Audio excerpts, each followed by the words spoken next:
Българската банка за развитие организира международната конференция «Банките за развитие – инструмент за по-добро използване на публичните средства» по повод на своята 25-годишнина. В нея участие взеха високопоставени представители на Европейската комисия, Европейския инвестиционен фонд, директори на насърчителни и експортни банки от 20 европейски държави, както и главните изпълнителни директори на водещи български банки.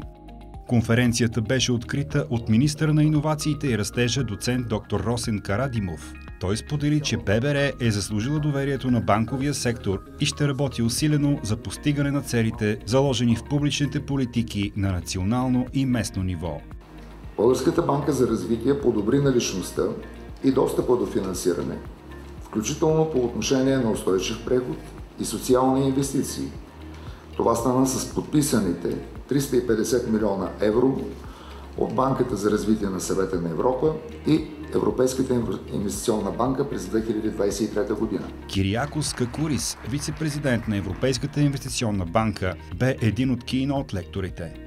Thank you very much, Sofia. I cannot say in Greek. Той подчерта ключовата роля на ББР като посредник между пазара и публичните средства и допълни, че банката запълва именно тази празнина. Our common goal should be to help Europe remain competitive, European business to thrive, and Europeans to prosper. Thank you very much.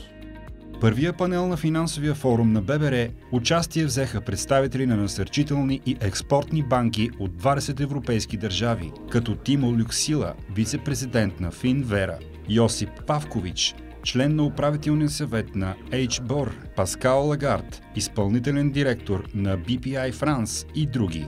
Модераторът на панела Марсел Рой, главен секретар на Европейската асоциация на публичните банки, сподели, че подкрепя стратегията на ББР и фокусът е върху обслужването на разнообразие от нужди и сектори в интерес на държавата и нейните граждани.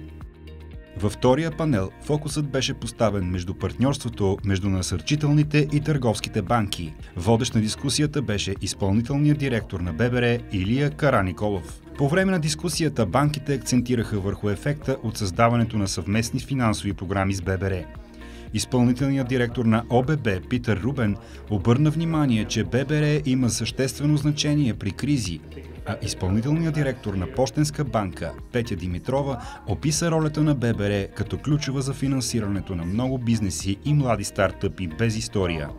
По време на форума бяха споделени много практически насоки и добри примери, потвърждаващи приноса на банките за развитие, които са вече над 550 в световен мащаб.